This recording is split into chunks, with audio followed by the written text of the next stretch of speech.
Conducted by Mr. Madan Padaki. Moderating this panel. Let me start off by just introducing our panelists. Then I will, in fact, I was thinking that I will set the context, but I thought the better way to set the context in me is to do a simple quiz, which I will do, just to give you a sense of the numbers and the figures. But before I get there, happy to introduce Sudarshan, Senior Director at Deloitte, Navneet, President and Managing Director of Target, Manish Sinha, EVP at Quikka, and Murli, Partner at J-Sagar Associates. Thanks to all my panelists for being here on this panel. And, as a context, I just want to get started on this panel on e-commerce and retail. Right? So the first question is, how many of you heard of this, of Black Friday? Any? Okay, so what's Black Friday?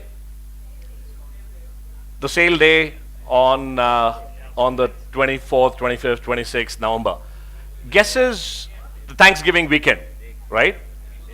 The day before Thanksgiving is Black Friday, but the Thanksgiving, the day after Thanksgiving. Okay, good.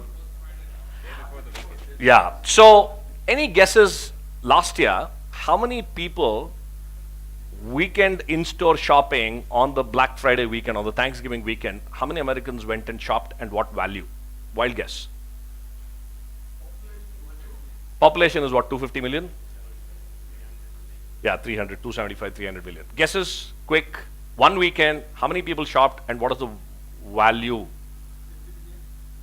Super, okay. So we had $51 billion of sales from 133 million people who went and shopped just in that weekend. Okay, that was, I think, the 2014 figure. 2015 will be almost similar. Amazon today reported its annual earnings. Any guesses what their annual revenue is? Amazon US. Okay, they just crossed the 100 billion threshold. They're $107 billion in sales, global sales, right?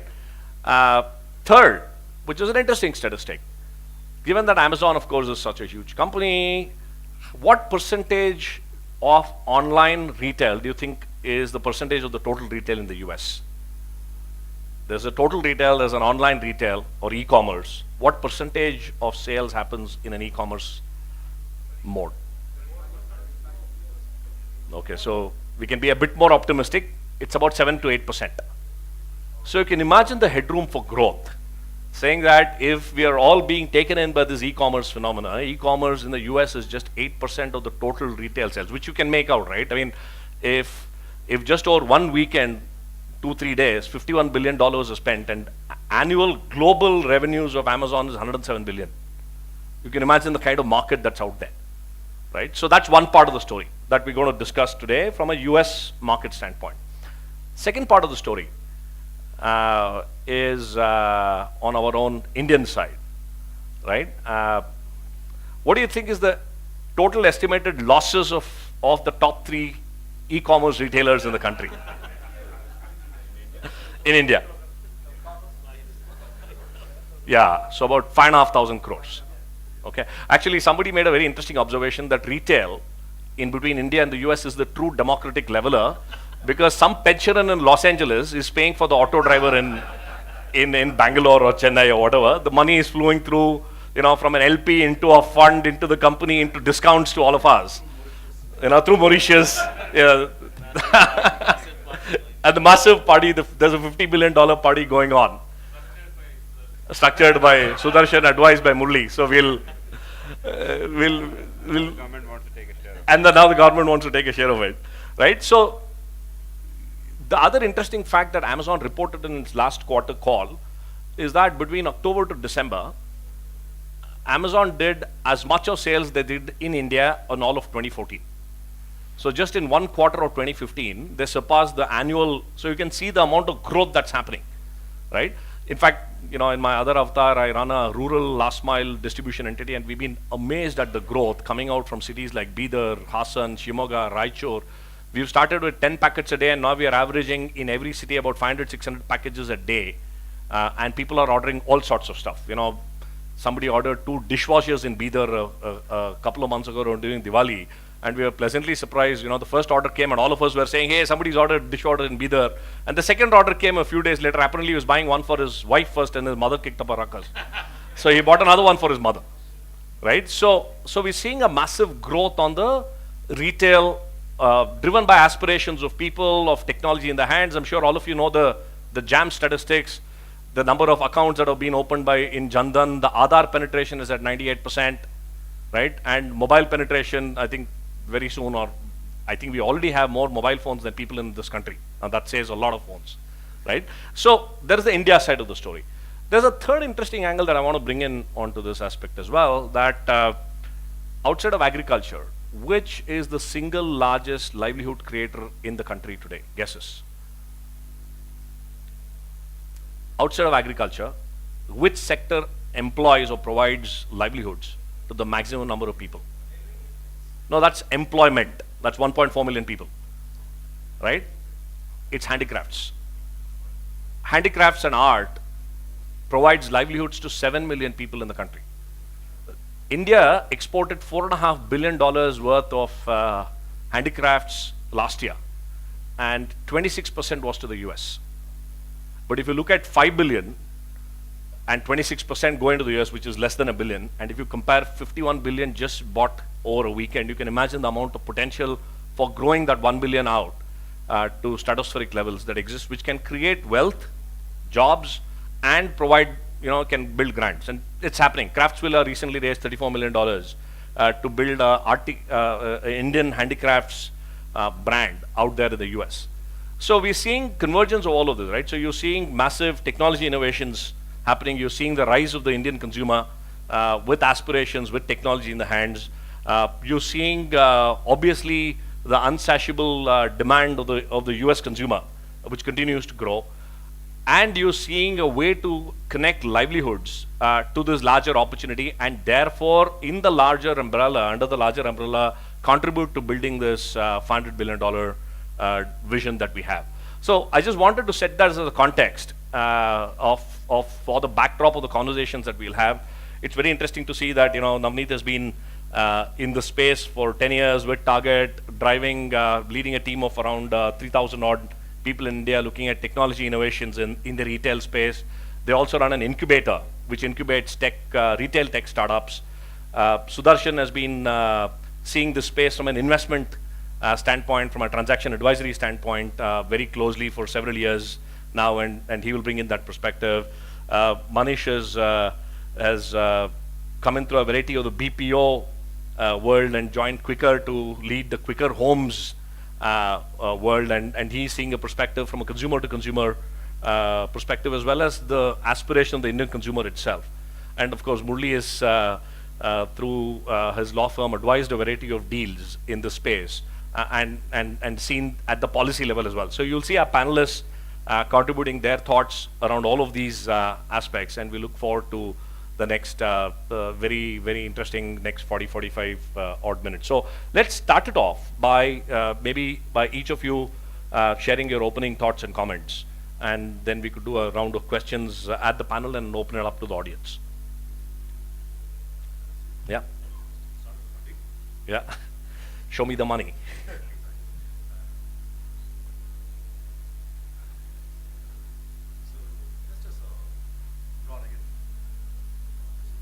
Yeah, I think it is. Yeah. Okay, why don't you use this? This is on. That's on. Yeah. Yeah. So just to continue from where Madan left in terms of numbers, physical retail in India captures an implicit and explicit investment. It's a little difficult to capture how much investment has gone into physical retail because lots of reinvestments happen, organic growth, etc., which are not clearly visible. Physical retail is anticipated something like $1 billion per year on an average over the past.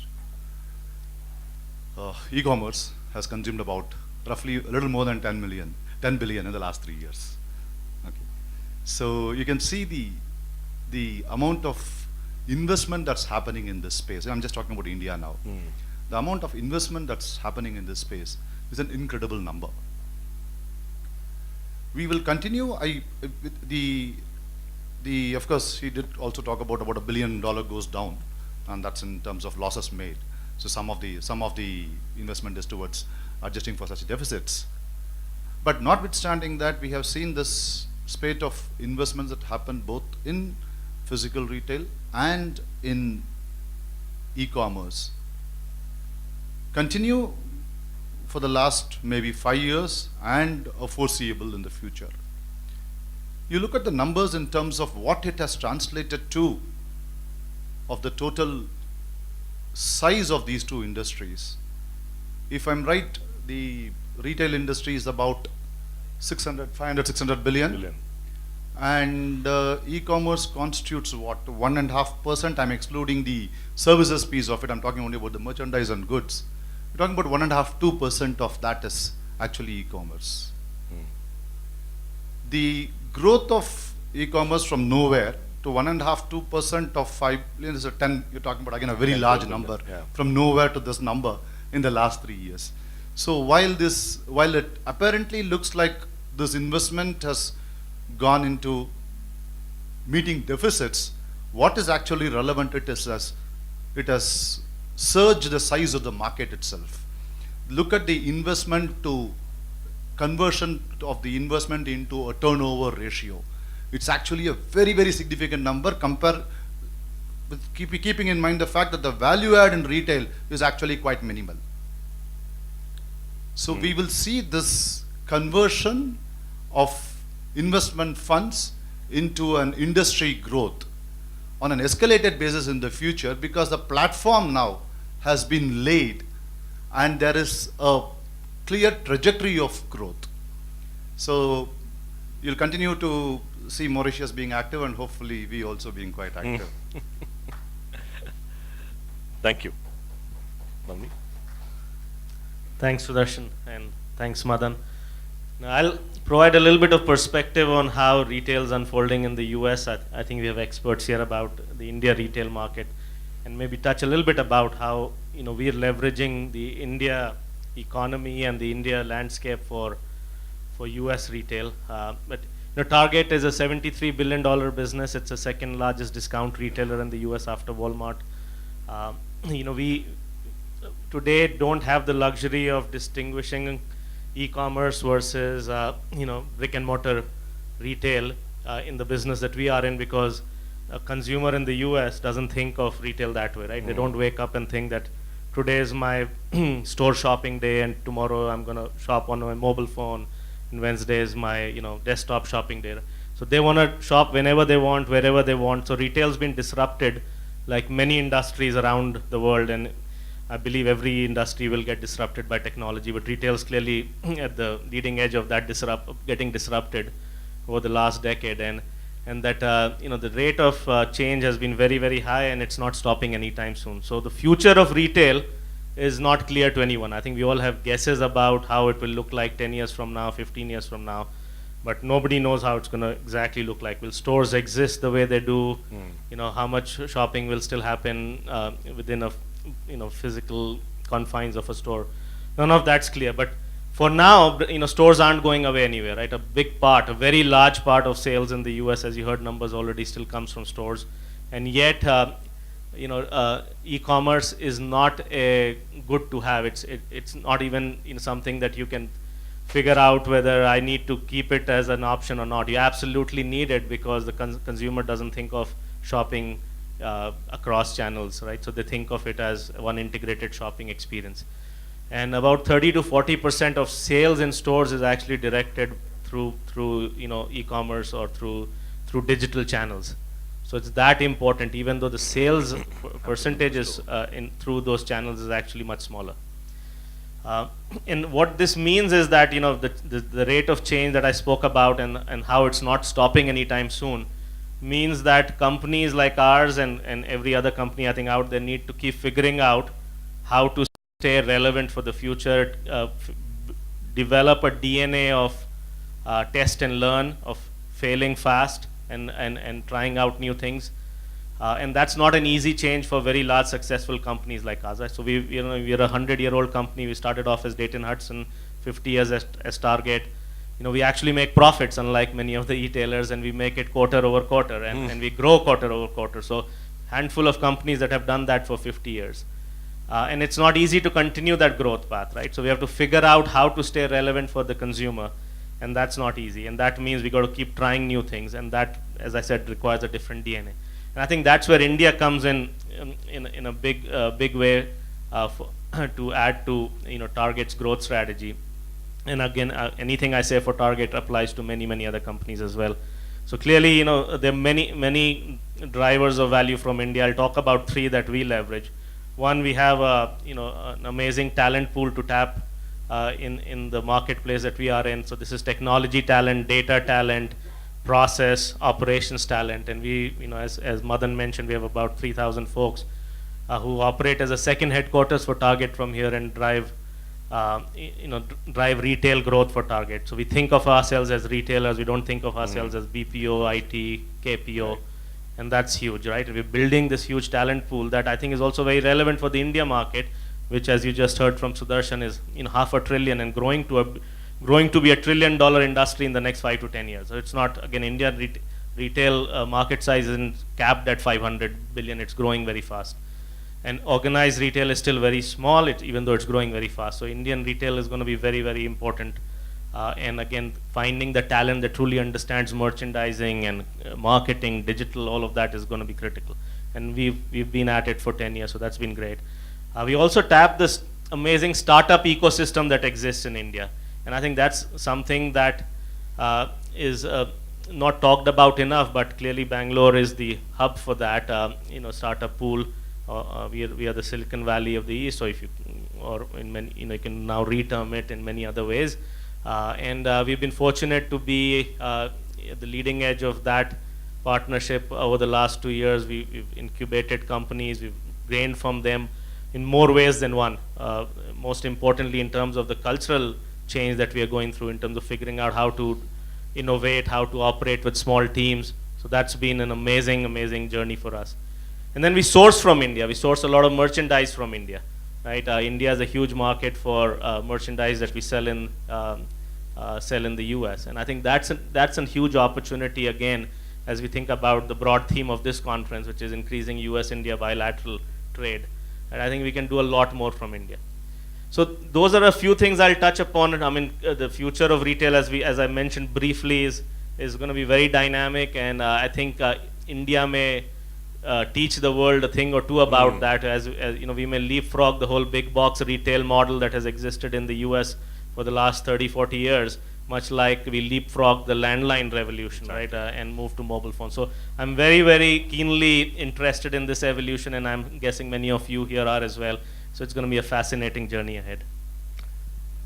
Thank you, Navneet. Thanks for the opening comments. Manish, you can take this as I switch this on. Yeah, that's on. Thanks a lot, Madan. Very enlightening, actually, all what Madan, Sudarshan, and Navneet talked about.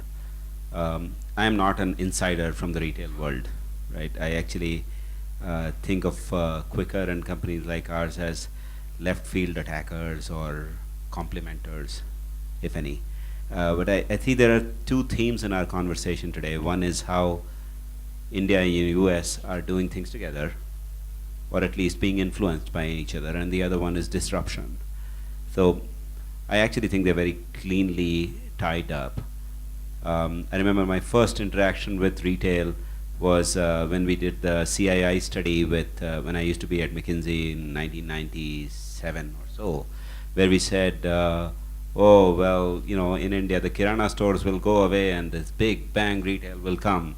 And, half the people laughed, the other ignored. And then it kind of about happened when, as Navneet just mentioned, we are about to leapfrog that whole thing, right? Yes, there is a big bazaar, but there is a big basket, Which one is bigger? Only time will tell.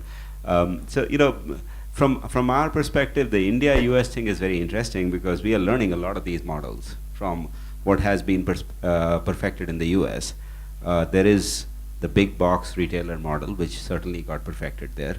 There is the e-retail model that has also got perfected there. And now there is this C2C model, right, which actually goes after discounting and availability of products beyond what is fresh and new, but also includes that. That's also, cut first, build there, right? Yep. I mean, Craigslist was there. So at some level, the Indo-American thought leadership and idea sharing has been a big deal, right? And a lot of Indian people are actually working in the markets there, and then a lot of good ideas are coming from there to here.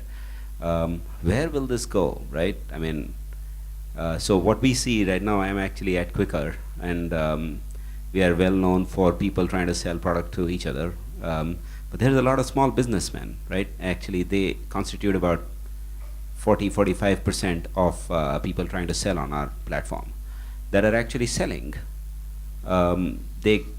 Many of them are running their entire businesses on us. Is that retail? Okay, well, I don't know. Is it classified? Is it retail? It is solving the same problem. There's lots of people who are actually selling and running little stores of, you mentioned handicrafts. Lots of people doing that. There is another, set of people who are actually selling homes, which I guess I'm seeing everyone, like whether it's Snapdeal or Amazon, or everyone's now trying to sell homes. Now, the interesting thing is, as we have gone online, the product has become irrelevant. It is the information about the product, right? And as soon as the product has become irrelevant, the size of a house is no more a constraint to bring it into a retail store. You couldn't put a retail store in, an apartment inside Target, but now you can put an apartment on a Target.com if you wanted to, and that is happening. So the world's changing in a, fairly weird way, and I'm sure a lot of us are looking at it and laughing, and the other set is looking at it and saying, whatever. But I don't know how it is going to change. All I know is Madan was just telling me about how they are reaching out to people in small towns, right? It is, we are seeing C2C transactions in small towns. Somebody saying, I just bought this, and there's so many iPhones that are being sold from one guy to another in small towns that you'll be impressed, right? I mean, just 2 months ago, we started a service where we said, we will pick up and drop off, and we'll take a fee. And I don't know the exact number, but it's upwards of 7–8 crores worth of revenue that has been fee revenue that we have earned in 2 months for transacting people selling microwaves and cell phones and fridges to each other in their small towns. I don't know. Is that retail? You guys tell me. So, as I said, left field thought process on it, and I hope disruption happens, and I certainly do hope that someone somewhere in America is looking at what we are doing in small towns here and saying, that's a good model, let's copy that, because we have just been doing the opposite for long enough. Yeah. Thanks, guys. Thank you, Manish. Great. Okay. So let's go to Murli. So we heard the investment and the numbers and how each segment of business is looking. So I'm just quickly looking at where we are from a legal perspective, or it's more about regulatory, the retail and e-commerce space.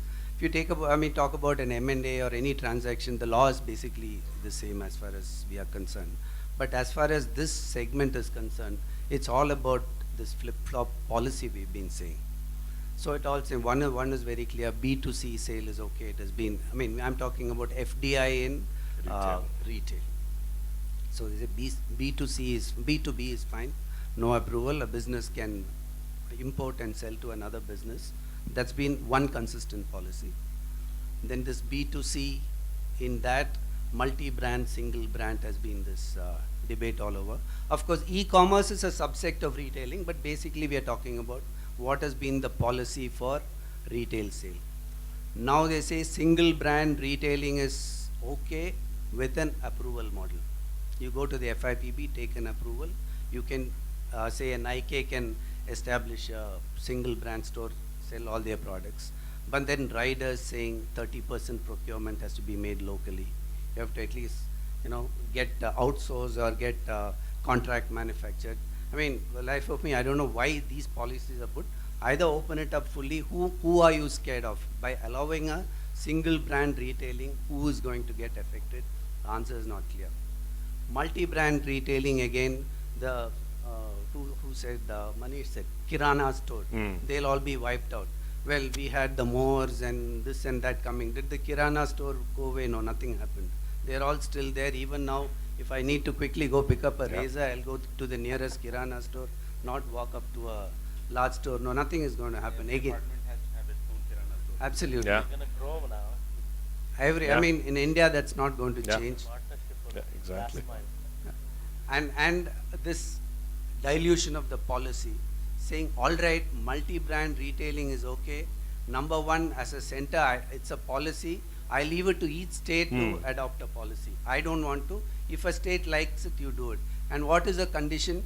You have to be 10 kilometers away from the periphery of a city. They are villages. Are you asking these to go and compete with the Kirana store? Why not in the city? I mean, you get all these products in stores, you get in the local stores. Let the big brands come and open. I mean, again, this is a policy where we have seen lack of consistency. Either go all out and say, yes, multi-brand retailing is allowed. Okay, if you want to have an FIPB approval, so be it. But this half measures is not helping anyone. That's why you've not seen any multi-brand retailing stores. Again, one interesting thing, I can share it with you. Very strangely, this lifestyle store belonging to the Landmark Group. That is 100% FDI company. Then they are my clients. I mean, everyone is struggling. Way back in 1997, they went and got an approval. They've been given an approval. Today they say, you can't even do it on an approval mode, but subject to this condition, state government agreeing, you can go and open. So what we are thinking, we need a definite policy, and assuming the policy is clear and you allow these single brand retailing and multi-brand retailing, this trade, Indo-American trade, is going to improve. The big brands are going to come from there, West and particularly from the US. Then moving a little to the legal part of it, another big problem on this FDI was till recently, investment in limited liability partnership was not allowed. It was all companies.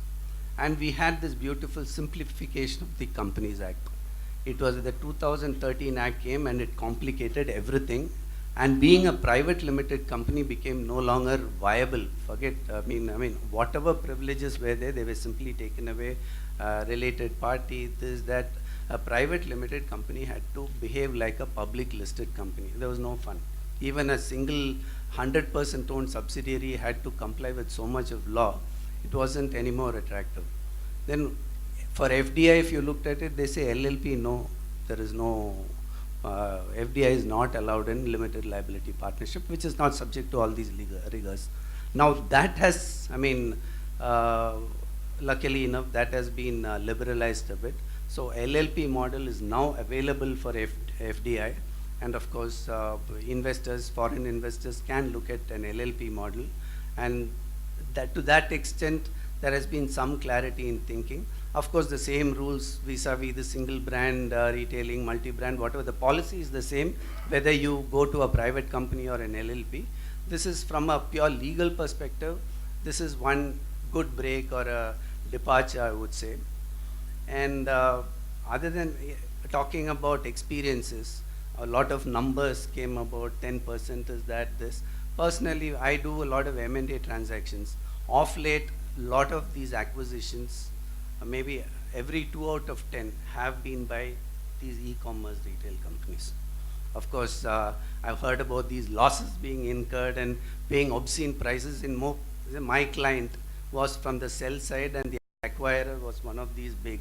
And after the transaction, when we shook hands and asked the counsel of the acquirer, saying, why do you pay these prices? He said, buddy, we are here to make losses, don't ask me, your client is happy, be happy. So anyway, fine, my client was happy, I got paid my fee. I didn't worry too much about it. Again, that's some, the Sudarshans of the world will know why those kind of valuations. thousands of crores. Yes, that was the Marquee deal of Flipkart acquiring Myntra and Yeah. the big basket valuations. I don't know. Not Sudarshan will be able to say. But having said that, a little bit of correction in these policies. Yes, of course, there is a lot to look forward to in the space. Both the conventional retail selling multi-brand and single brand, as well as e-commerce. Of course, the C2C is a very interesting new concept, and I'm sure happy days are ahead. Thank you, Murli. I think that was a wonderful set of opening thoughts. What we'll do is we'll just take another round of discussions on the panel before we take it here. Murli set it up nicely for you, and we'll bring the big gorilla in the room for you, Sudarshan. What you're saying, Sudarshan, is that the 10 billion or whatever the investments that's come in is just the tip of the iceberg. There's still a lot of headroom for growth, and there's a lot of optimism, so to speak. So will we continue to see continued investments and at the valuations that we are seeing today? What is your take on investments, especially? I think some clarity on the valuations required first. Looks like I've become the most popular guy. I think when private equity house or VC looks largely in more cases than not, they are usually based on certain convertibles, certain performance parameters. So the valuation could get reset. That's point number one. And what we read in the newspapers is just the headlines and nothing beyond. So the devil is, as always, in the details. So unless we see it fully, making a comment on a valuation based on what you see in the newspapers may not necessarily be right. Second is, many of the investments, later rounds of investments, come with what is called liquidation preferences. So that kind of gives a base takeaway for the investor. So suppose I'm investing 100 rupees for a 10%, and I hope that's 1,000 rupee valuation. Let's forget the pre-money, post-money piece. It's 1,000 rupee value, and for 10% I need 100 rupees. Hopes this 10,000 rupees becomes 1,000 becomes 10,000, my 100 becomes 1,000. But in the event of a closure, the first preference, the entire liquidation preference comes to me, and I take away the first 100 rupees I invested out of the system. Even the 1,000 rupees, if it were to fall to 200 rupees, and a liquidity event happens at 200 rupees, I get back my 100 rupees. Therefore, I'm in a position to take a higher risk. The moment I'm covered for my base investment. So there are lots of things that happen in the background which we are not aware of, and therefore it is not, therefore the valuation is justified or not, we'll come to that piece. But to make call saying that this is the value, it's a listed company vis-a-vis a company in a private transaction, it's fairly difficult to equate the two.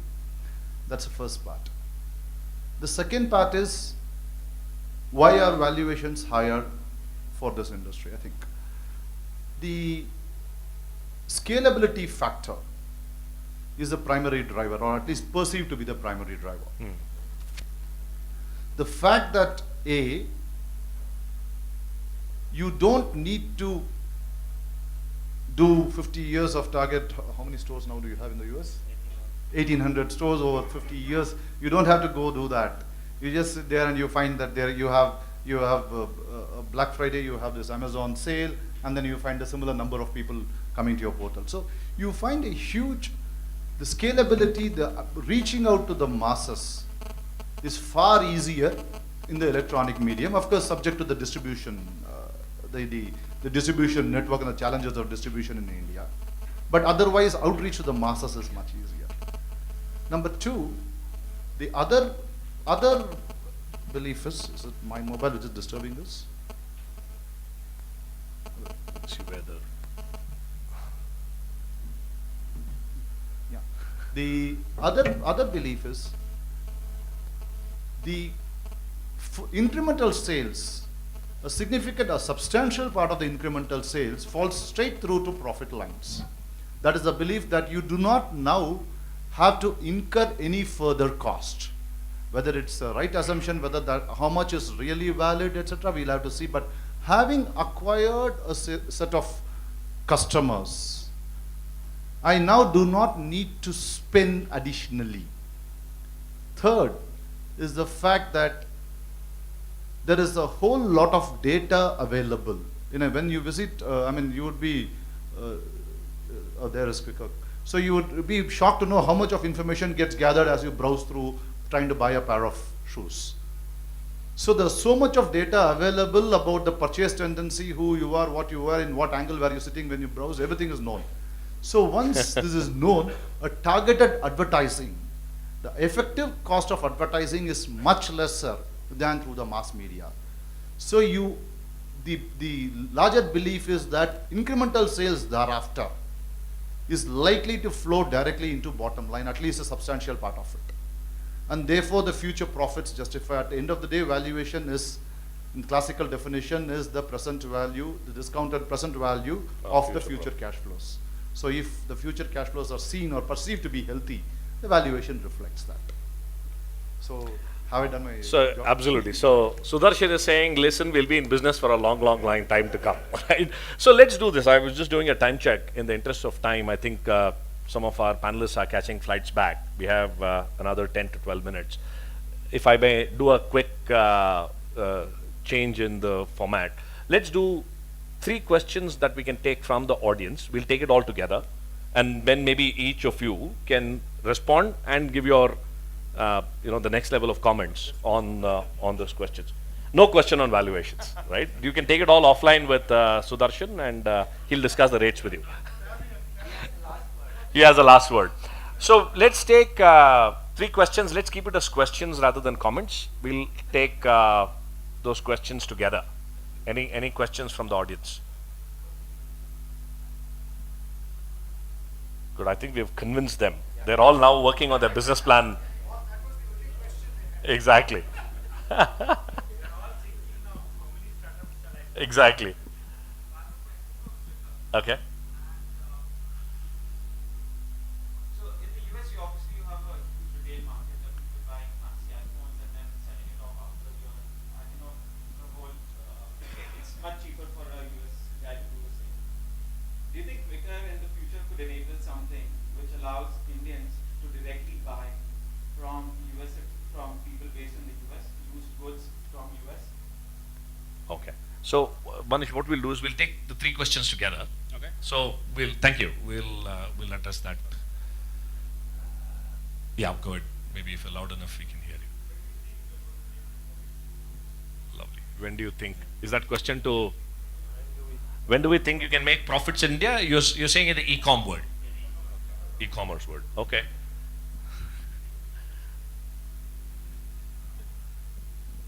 Do we have any other questions? Okay, one more. The last one.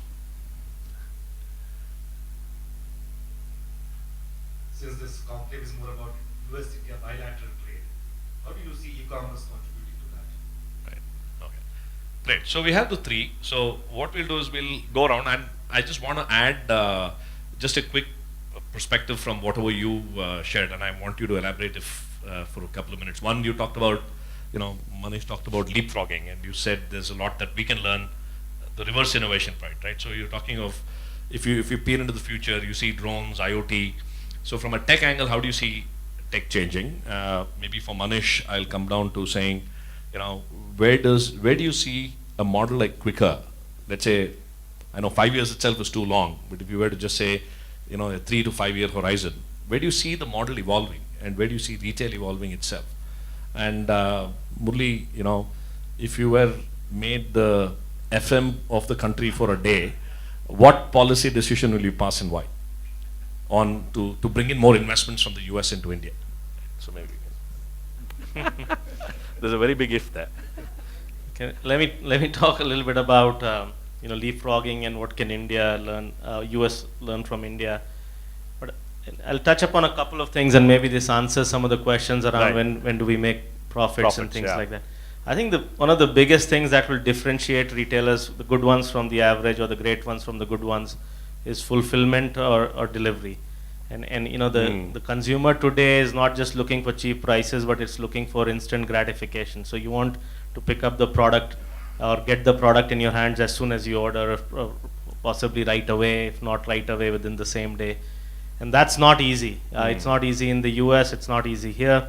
There are lots of very cool innovations coming out of India. We have a 3-hour delivery in a city like Bangalore happening with Zop now, right? And you can't even guarantee anybody that you can go from Whitefield to this part of the world in 3 hours, but they're delivering that, and that's amazing. And the kind of algorithms they're working on and the supply chain aspects they're working on is great. And those are things that I think will define the future. So supply chain is absolutely going to be at the core of the success in retail. And that's why when I started the discussion earlier about, I don't think it's about e-commerce versus brick and mortar. It's about fulfilling in a manner that is at the right cost and at the right speed. And if you have stores, and if you have, for example, in our case, right, how we look to compete with the likes of Amazon, we're delivering from 1,800 stores or some portion of those stores. And we have about one target store within a 3-mile radius of every customer in the US, at least in a large city. And if you can use those stores as fulfillment centers and deliver within 2 to 3 hours, right, you're beating your e-commerce player or competitor right there. And again, those are opportunities in India. So I think for Indian retailers to become profitable, whether the e-commerce players, supply chain fulfillment is going to be key.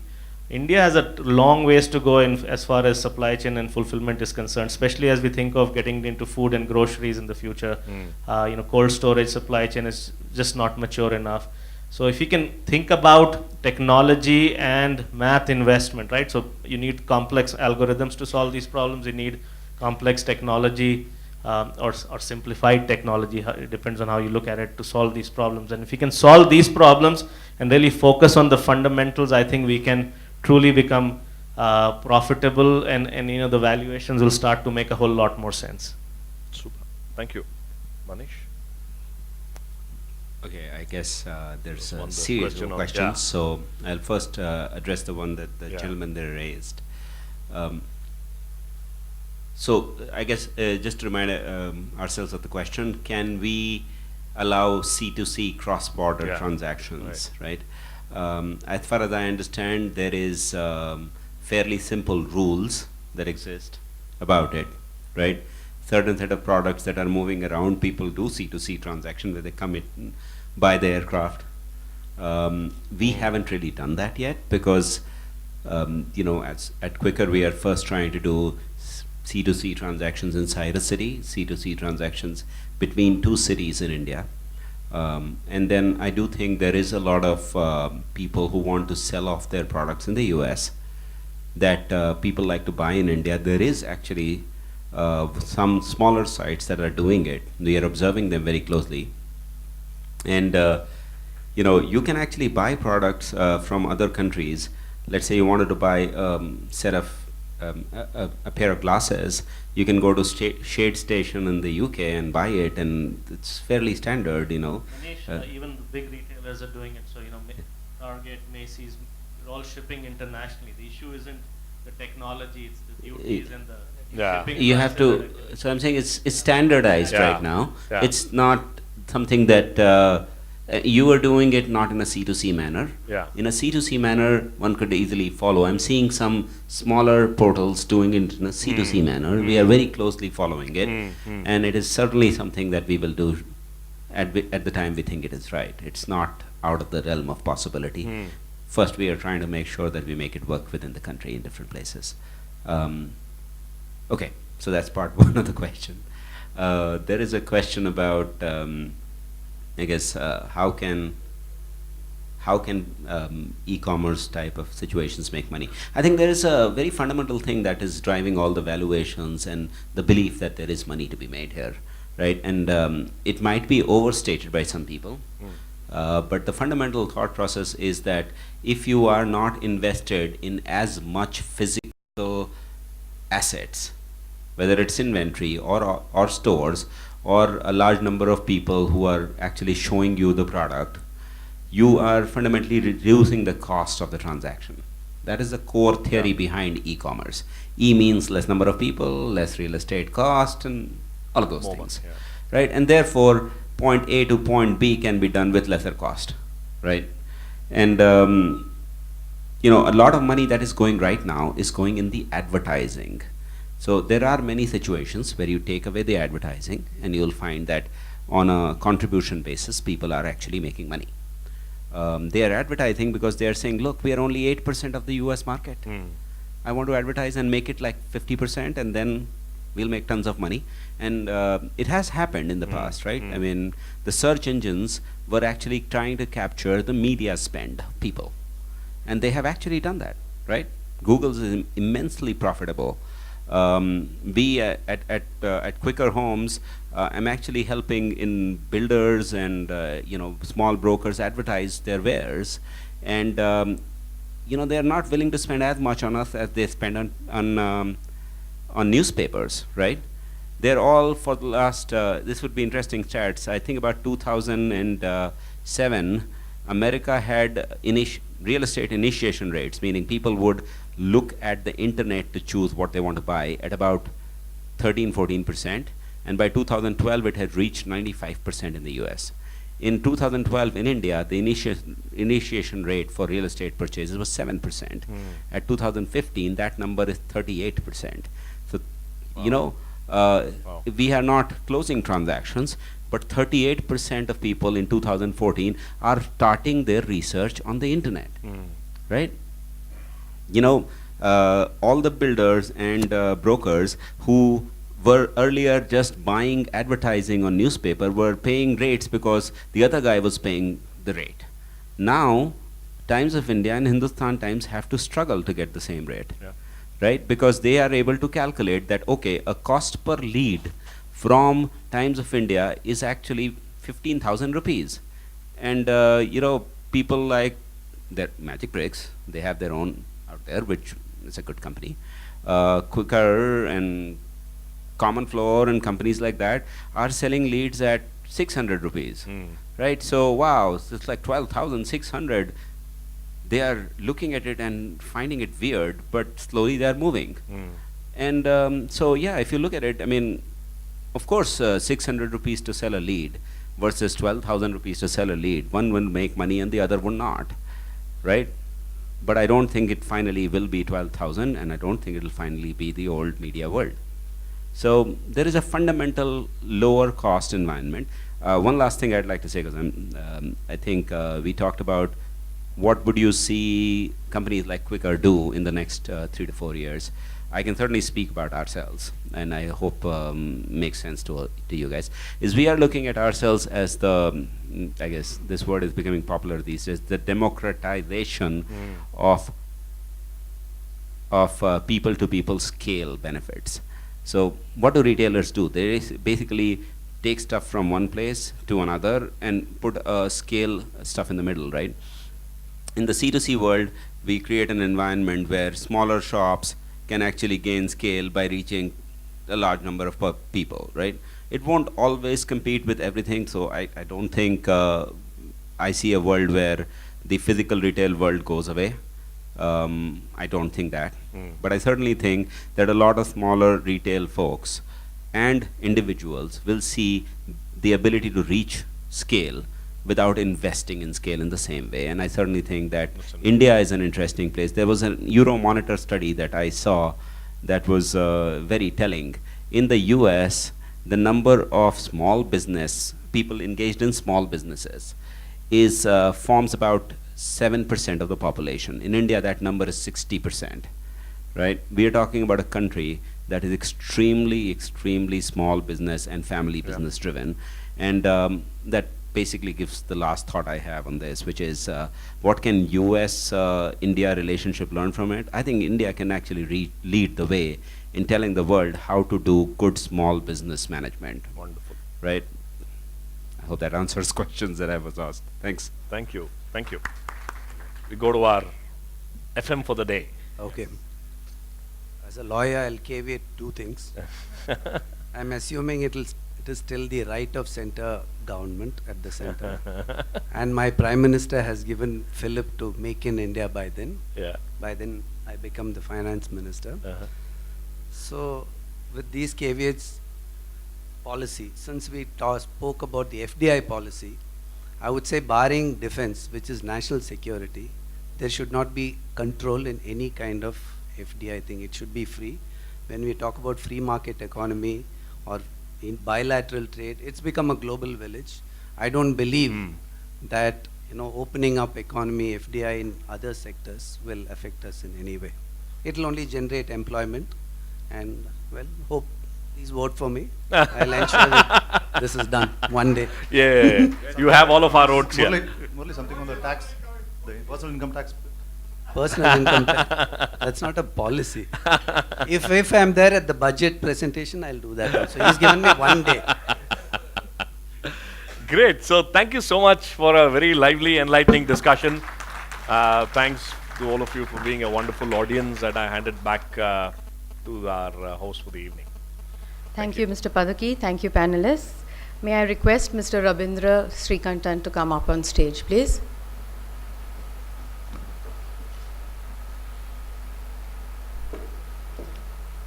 Mr. Navneet Kapoor.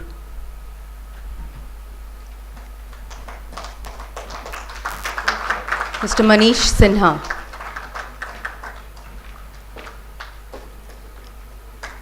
Mr. Murli Anant Sivan.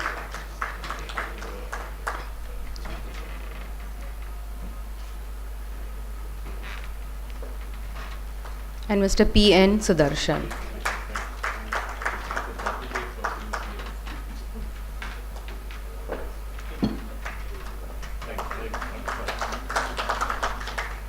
Thank you.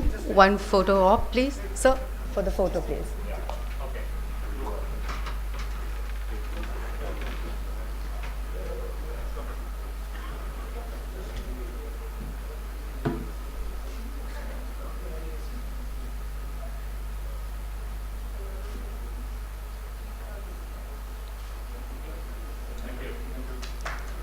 Thank you, gentlemen.